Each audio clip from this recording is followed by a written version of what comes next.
What is going on, folks? This looks a little bit different. We don't have Zach Brooks on the other side. I got Chase Green, but we do have our man, Trey Wallace of Fox Sports Knoxville. I want to say hello to him. He's actually he's grinding right now, so he's unable to be on video, but we do have him on the call. Trey, how are you doing, sir?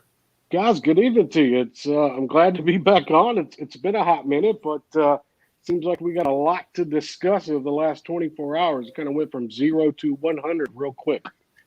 Like it's crazy because of how this year has been, and all of a sudden we get a schedule, and it's like it feels a little bit normal. But want to welcome all those jumping in here with us. Welcome in for Chase Green. How are you doing, Chase? I'm wonderful, sir.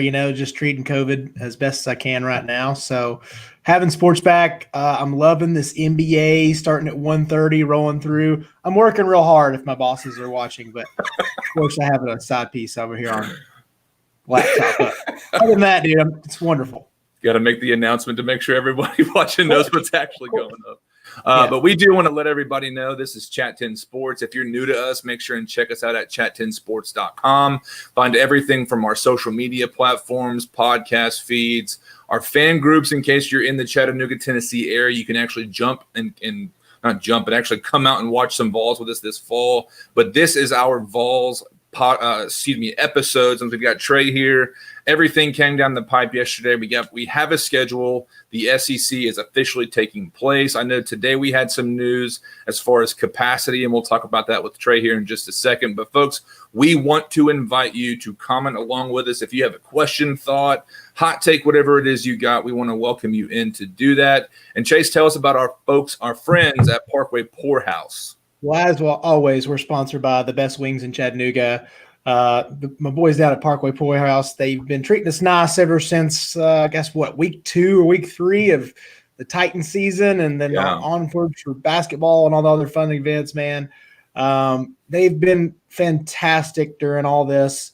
Those guys have been working so hard. I know they're pretty short-staffed and just grinding, man. Those poor guys, I know they've had to tell us a couple times, like, hey, we're closing down for the lunch or whatever else, because these guys and gals are just burning through, and I'm so pumped to have them around. They've been great to us, and hopefully we can get back out, at least down the patio, do it right, watch some ball parties, and do all the fun stuff, and be as safe as possible. If we have to have like subsections throughout and different little parties in every area, we'll do it to it, man. But as always, brought to you by those guys.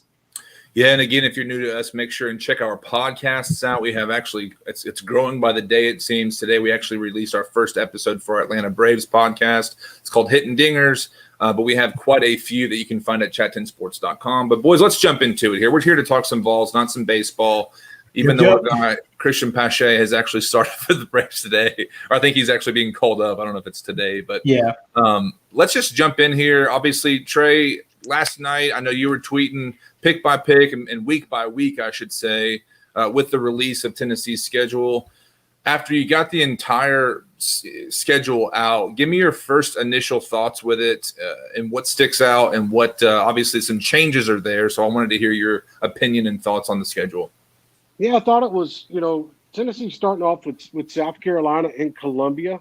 That's a big difference. Tennessee, before all this, before the SEC schedule alternating, they thought that they were going to be able to open up with the Gators at home. Now, all that's changed, and they tried to put the SEC tried to put a schedule together that I think, let's be honest, it benefited LSU, Georgia, Alabama. But I think for Tennessee, in some sense, the schedule kind of works out for them.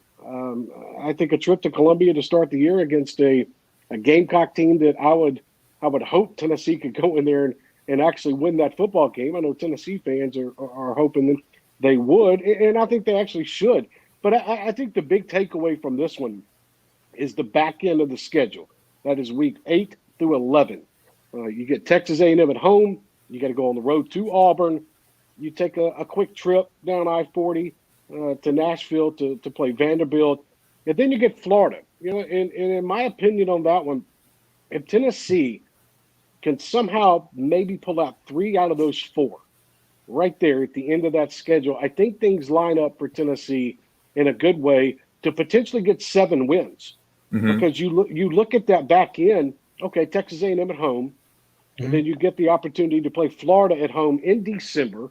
where it's probably going to be 30 degrees and 20-mile-per-hour winds. And we don't know what each team's going to look like. But I think personally for me, it's better for Tennessee to catch Florida at the end of the schedule than it would be in September, where Tennessee can figure out the kinks that they need to get going, because who knows what the SEC East is going to look like coming out last week of the year.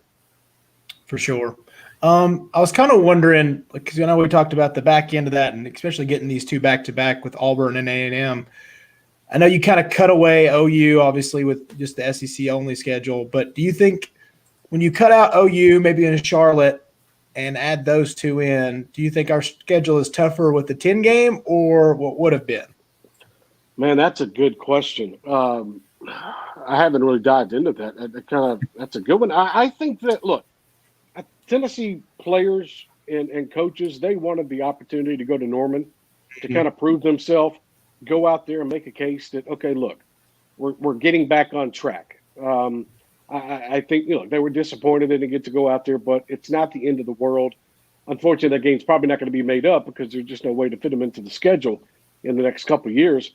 But you look at the games that were added in A&M and Auburn, who knows what Bo Nix is going to be towards that time of the schedule. And, the way Auburn's schedule lines up, they could be potentially getting beaten up a little bit by other teams before that game happens. And Tennessee's proved that they can go down to Auburn and win. I know it's going to be a different team, but it's still Jared Garantino's gone down there and won. You look at the offensive line, the running backs, they've proven they can. I think it sets up where I don't know if it gets tougher because I'd like to see Tennessee go up against a young Oklahoma team with a new quarterback, no Hazelwood at wide receiver, defensive lineman that would have been suspended. So, I think it evens out when you add both games together. But I'd sure love to see that Oklahoma game. Well, we were talking about it. I know our Michael Piper comes in and talks some Vols with us. We were actually talking last fall about making plans to go to Norman and make the trip. But that's one of those things, obviously, due to the crazy time we're living in. Maybe next year, the year after, they'll maybe honor that. We got to get the football season first. We got to get there. Touche. Question for you, Trey, though, as far as any changes, what could have happened as far as rearranging some of those teams and matchups that maybe would have been in their favor? Because it seems to me, and I'll throw it back up here as far as the schedule itself so we can see that. I know one of our viewers here, Blaze Keelan, commenting on, I gave it a B+, only complaint is a bye after Arkansas, or excuse me, I think it's before Arkansas. Like Chase said, you're swapping out some good teams for some other good teams, but it's something to me. How would you have changed it to maybe better suit the Vols this year? Look, Tennessee's strength of schedule, man, it's through the roof. I mean, you're playing 5 of the top 13 teams in the country when it comes to preseason polls right now. I would have liked to see Tennessee play a Mississippi State team with Mike Leach. I think that'd have been a better building block, I guess, per se, and maybe that would have been thrown in kind of earlier in the year.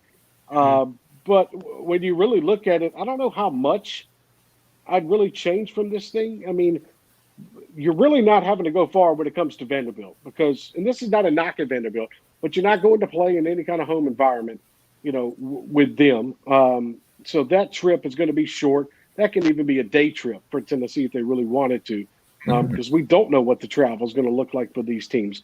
But I think that if they could have switched up a game, A&M with maybe Mississippi State, I think that would have been in favor of Tennessee a little bit more. But adding A&M makes it a little tougher. And I was surprised with the Auburn game because Tennessee went down there 2 years ago. That was kind of surprising to me.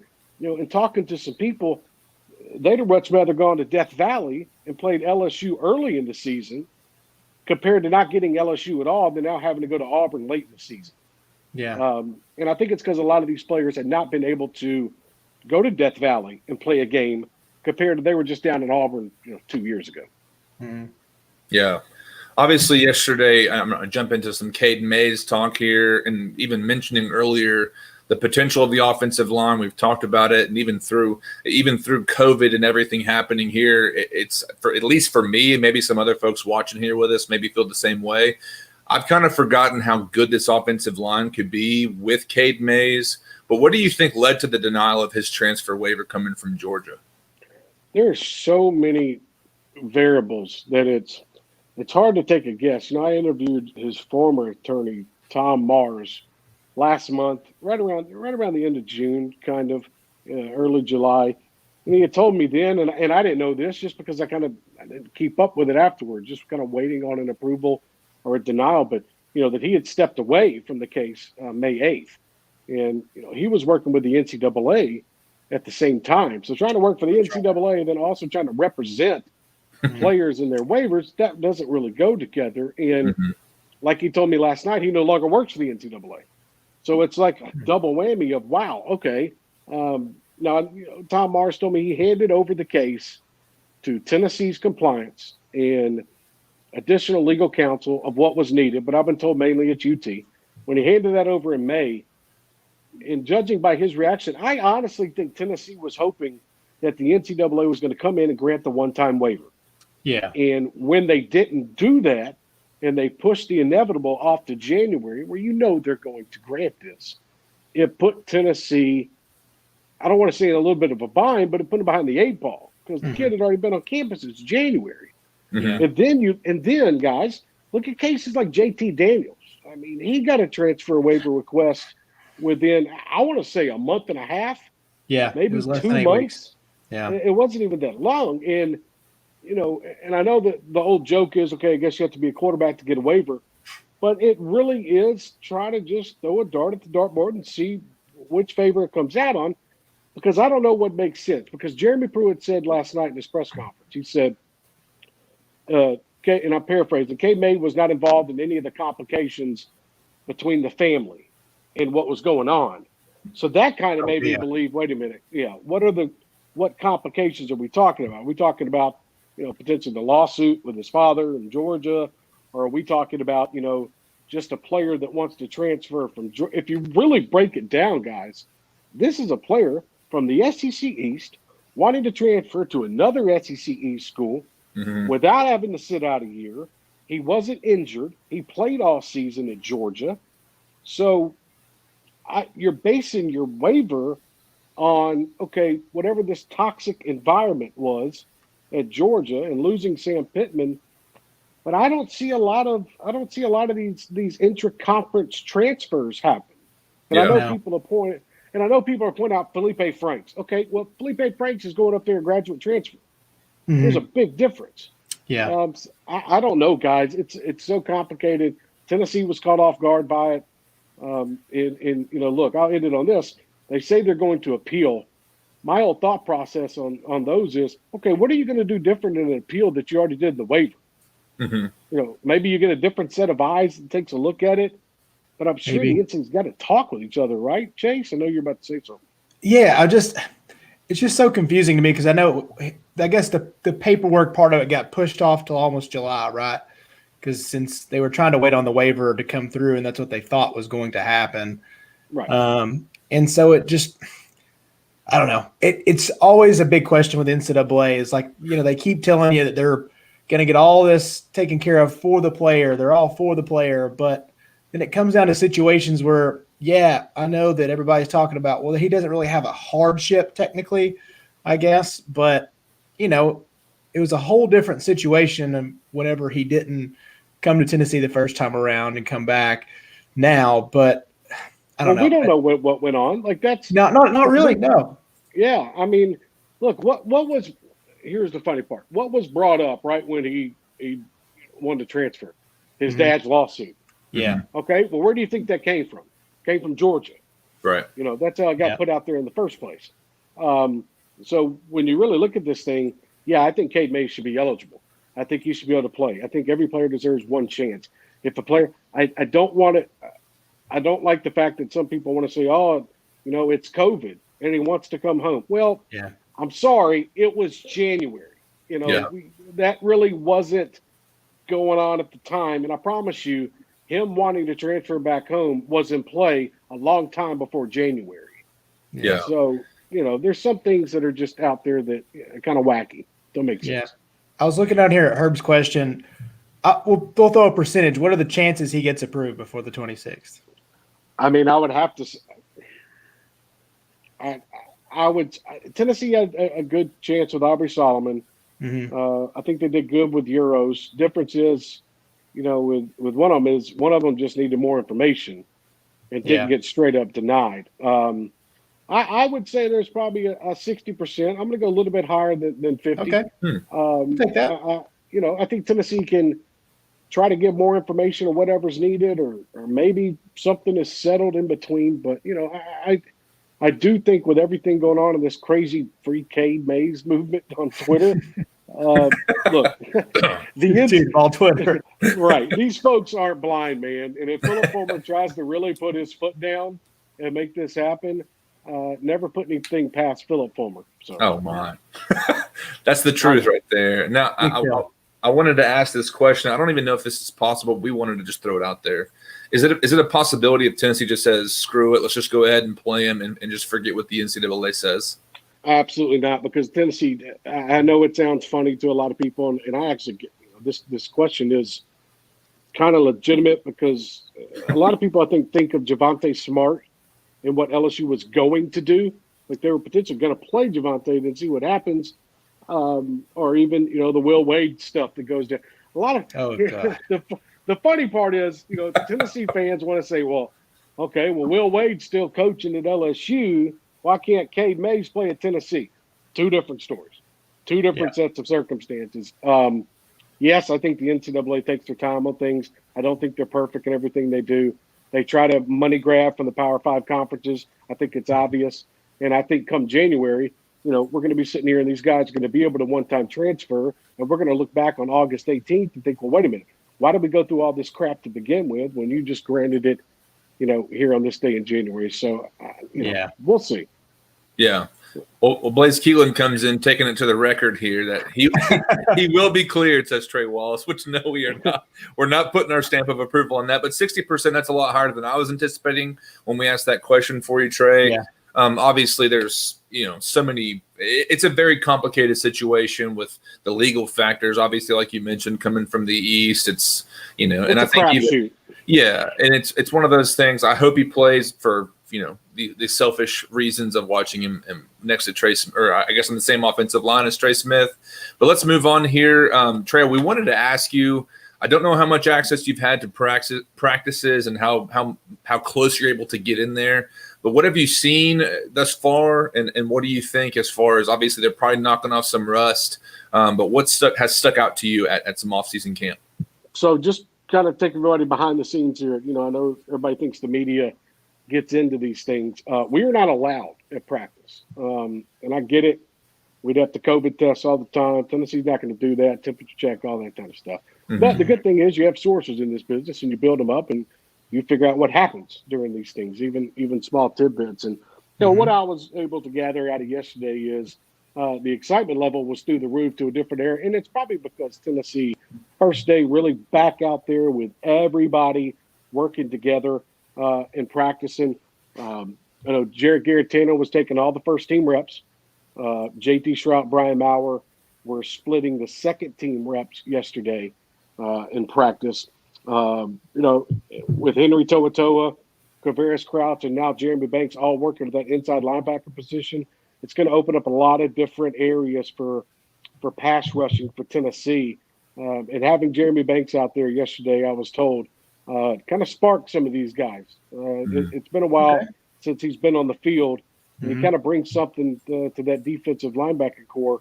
The potential, that would be a drop-off and miss. I know it's different positions, but when you don't have a speedy guy like Darrell Taylor anymore coming off the edge, it's good to add somebody back like Jeremy Banks who has the speed, the athletic ability to get to a quarterback. I was told the defensive line is surprisingly really deep, oddly enough, even without Emmett Gooden.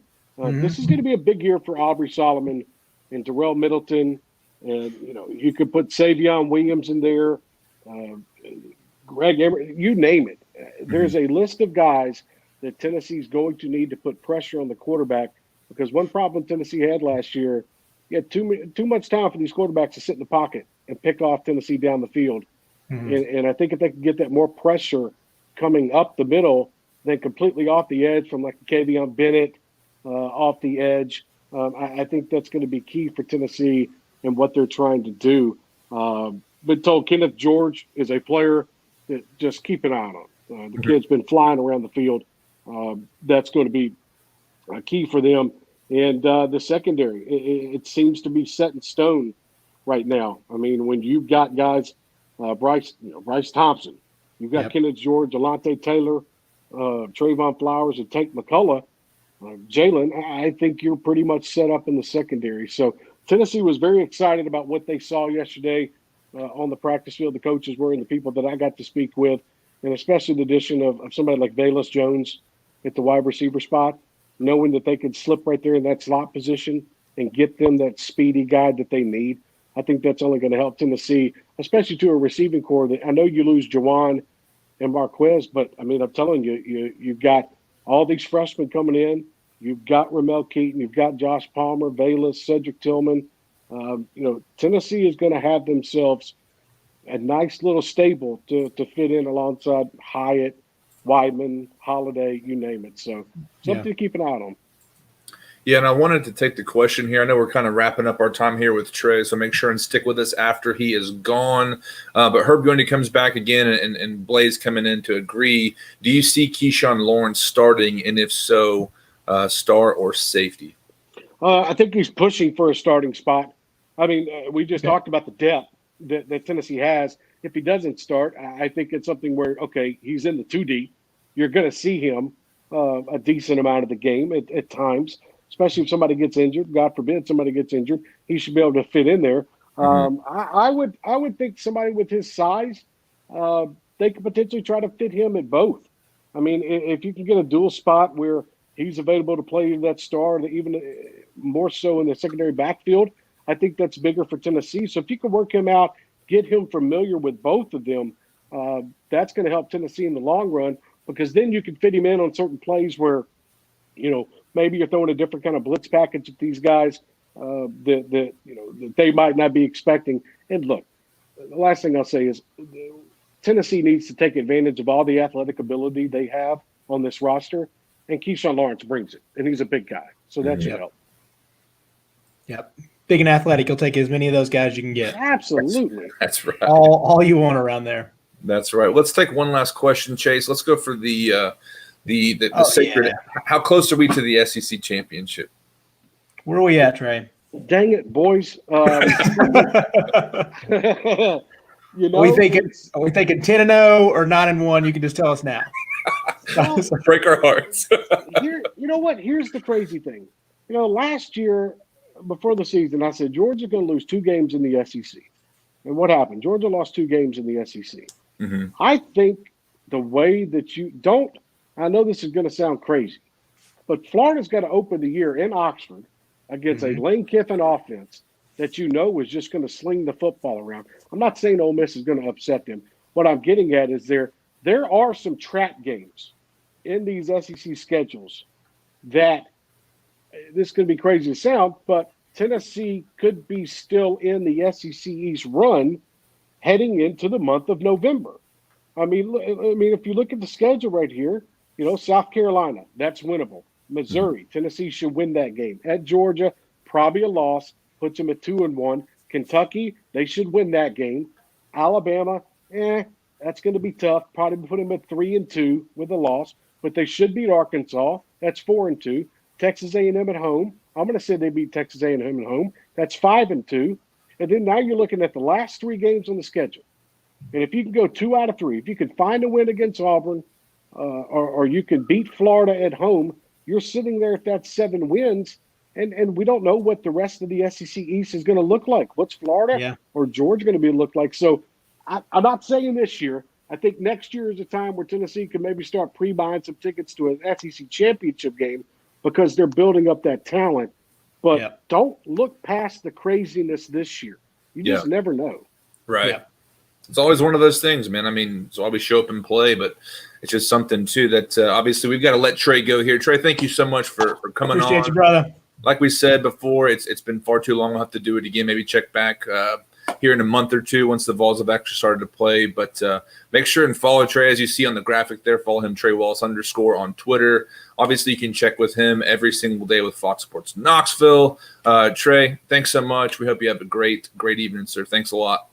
Guys, anytime you want me on, I'm always here. Y'all do a great job, put on a fantastic show. I love to watch. I love to listen. Y'all keep up the good work, and we'll talk again soon. All right, sir. Thanks very much. And for those watching, make sure and stick with us. Take a short break, and we'll be right back.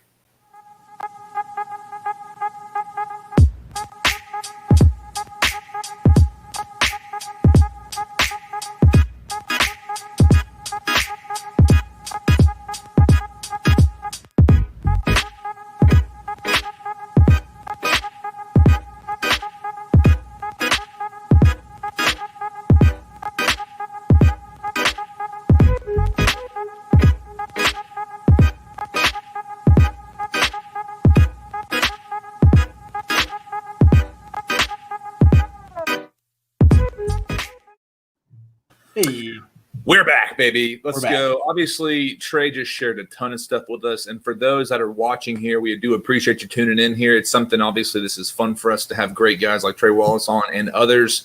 But let's talk about some things, Chase. Obviously, schedule, there's the hype like we talked about when we first began. It's something that, like Trey said, strength of schedule is there. It's exciting. What are your realistic expectations? And for those watching, please comment your thoughts with us as well. But what are your actual expectations for the season after hearing Trey kind of give his thoughts? I think I'm very, very close, like as far as the 7-3. I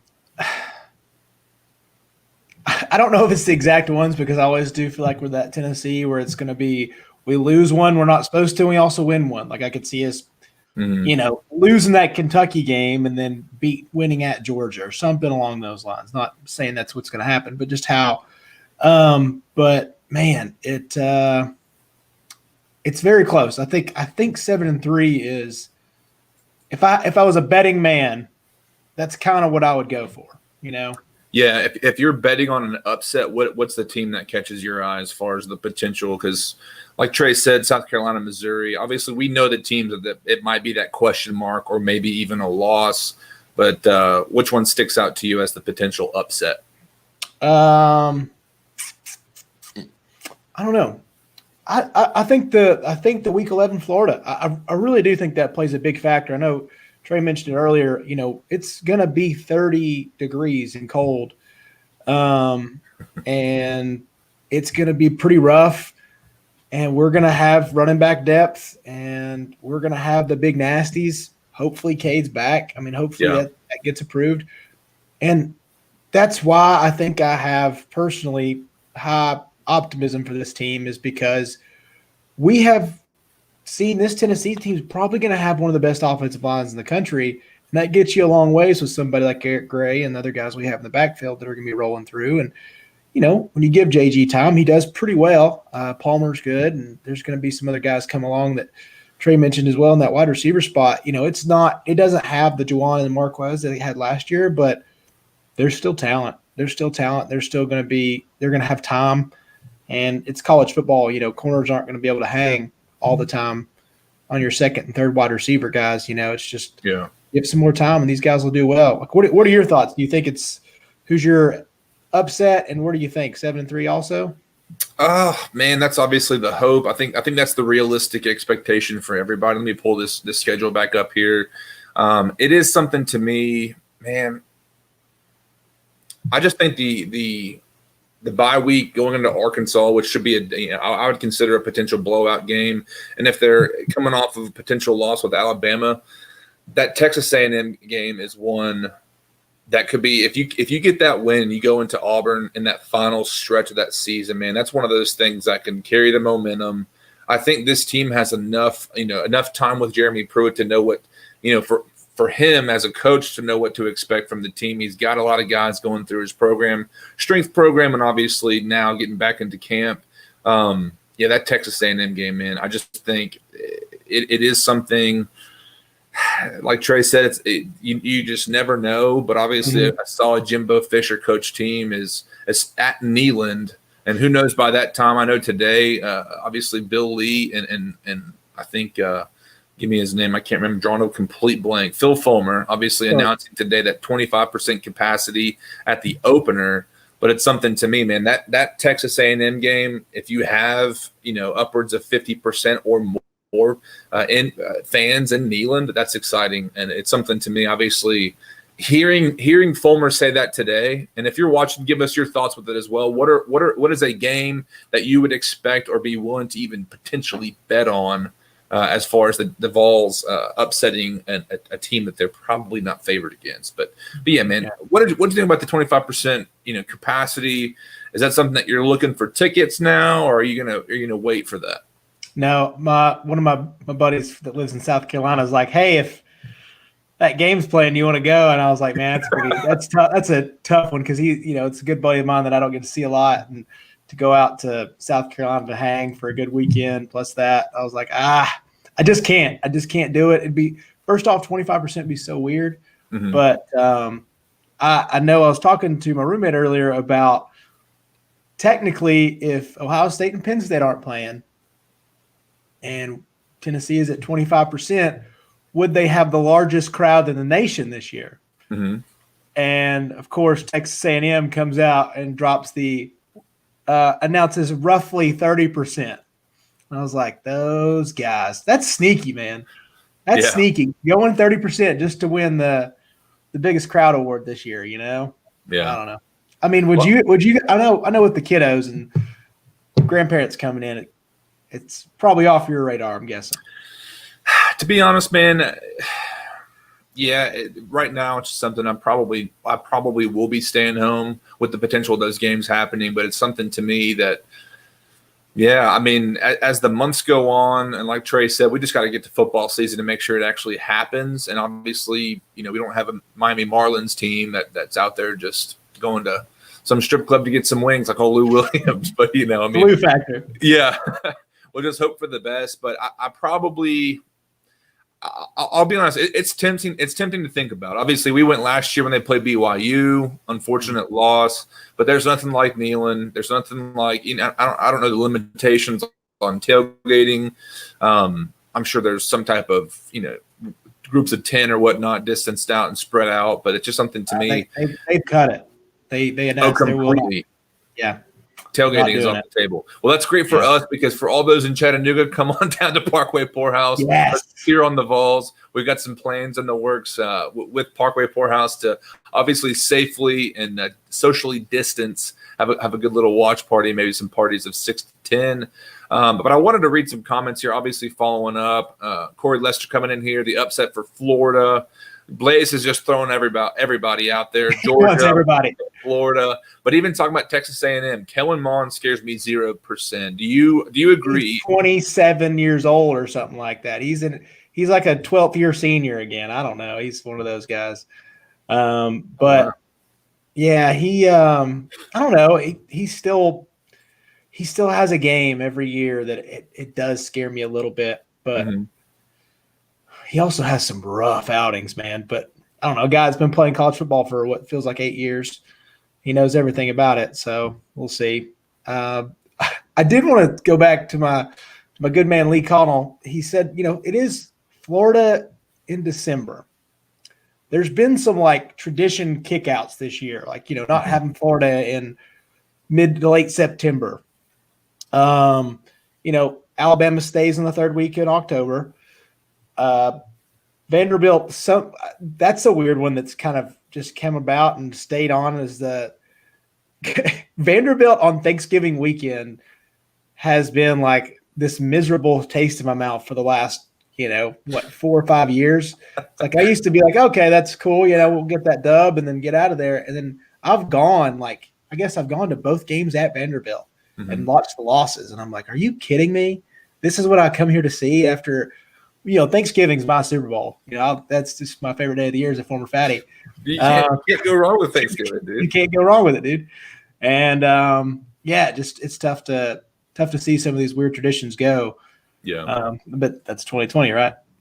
That is. But to me, man, I feel like we're going to obviously know what these teams are by that time. I'm hoping obviously both teams are just two freight trains going right at it, and it's a fantastic game for the ages. And again, by that time, if we're at the point that we're not out of the weeds with COVID, but you got more folks coming out, and like Herb said, I wanted to throw this in there too. 25%. Does that include the student section, but also no tailgating and no vol walk? Yeah, it's going to be a lot different for, my thought is obviously, for example, with the Braves, and shout out to our guy Corey Lester in here. I know we had our podcast debut today for the Atlanta Braves. Go check that out. It's hitting dingers. Chat10sports.com if you want to check it out. Hey. But to think through, what the Braves started out with, a lot of slow bats. They've taken their time. They've been through a lot of ups and downs. But how much of that is attributed to the reality we're currently living in? But what does that mean for these guys who are 18, 19, 20, and some for the Kellen Monds out there who are 27, of how much does this adjustment to schedule, just the way that you're living life? And like Trey said, they're testing these guys. It's a different setting from probably what they've ever obviously been in from high school or college. So it's something to me. Yeah, there's so much unknown. Obviously, we know the schedule, but there's so much unknown with the circumstances that we're in right now. So it's just something to me that we'll see what happens. Man, you're getting some love in the comments. Dude, I'm feeling good. I'm a little nervous. Thanks, Cher. Thanks, Cher.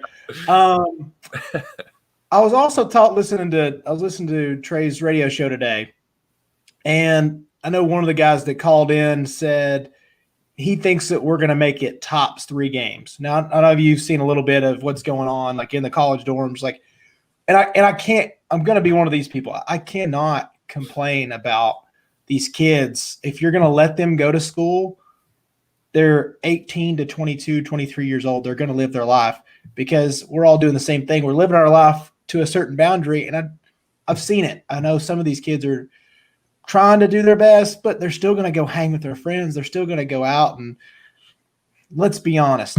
If it's a bunch of college-age kids, they're all going to get together. They want to go see a girl or a guy. They're going to do it. Yeah. And if you're going to allow them to be in their own environment, they're still going to embrace it. So I don't know how much that's going to affect this season. Do you think we make it all the way through? If you were to guess right now with the circumstances. No, I don't. I mean, it's like you said. I mean, it takes one guy to say, hey, my girlfriend's mad at me. I got to go over and see. And all of a sudden her roommate's sick. And then there it is. Obviously traveling, if they're going to be traveling, home every weekend or however often it is, it's just something to me, man. There's so many variables. And I'm not trying to point out one guy and say he's going to make a mistake. It's just human nature to say we can do this.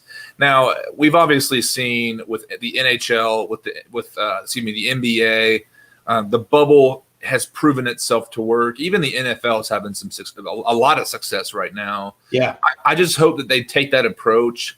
I don't think they obviously need to be controlling these guys. I think each specific situation's going to vary.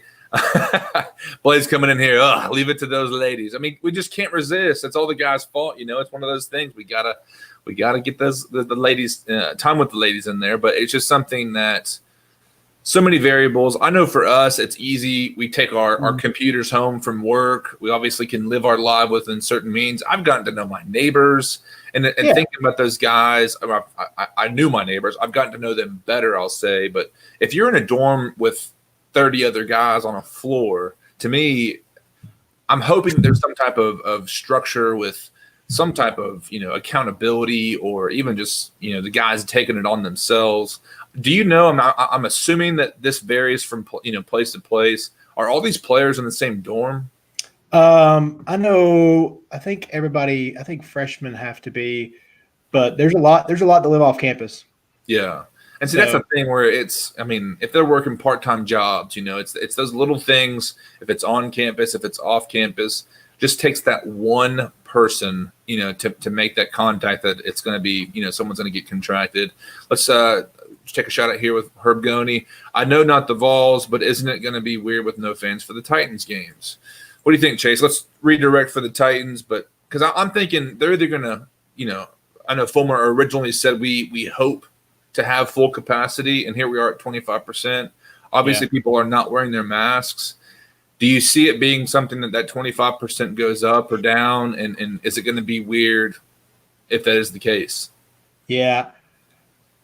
I don't see it going up Mm-hmm. because I think they're just going to be they're just the way this thing looks. I mean, it's going to be so tough with a decent sized city in Knoxville with kids getting together. Like the numbers are still going to stay at about the same. I think they're going to try to push the envelope as far as getting people in there because they want people to at least have experience.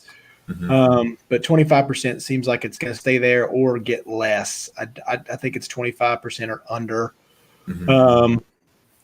I don't know. I just don't see it getting more. I think with the Titans game, it's very strange. But I know a lot of these places, I don't know if they announced that you have to wear a mask at the game. I think they did. I'm assuming that's implied. Yeah, I figured so. But I'm sure it'll be something.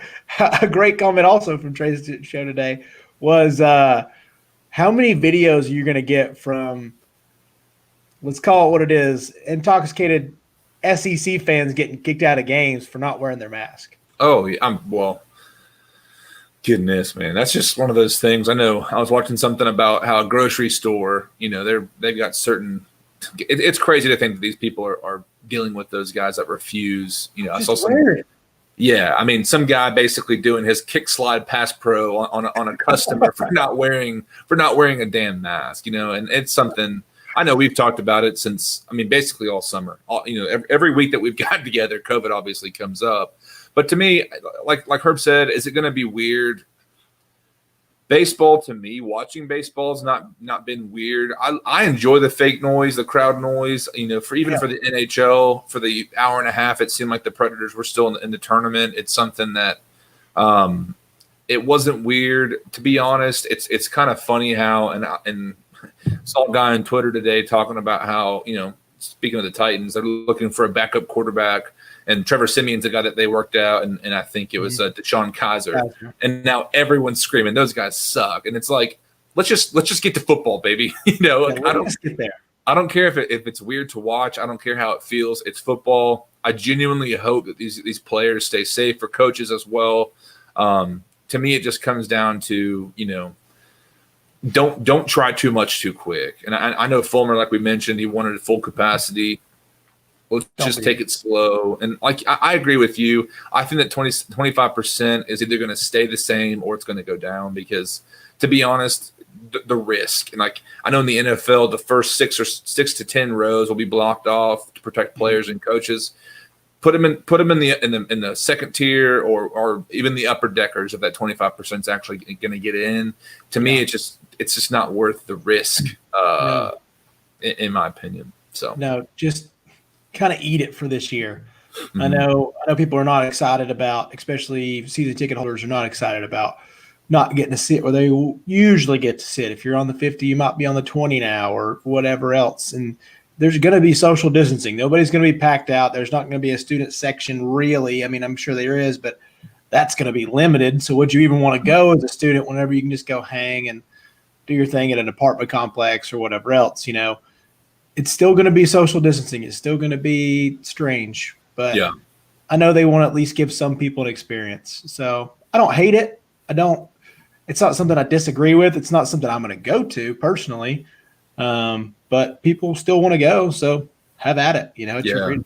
Well, I hope it's the students that actually, juniors and seniors who are coming out into their final years or graduate students, whatever it is, to have that final experience because this year has been so derailed. My wife and I were talking just of our annual vacation and things that we typically do. And I just can't even imagine and kind of get my mind around what these college students are going through. But I hate to bring up this too.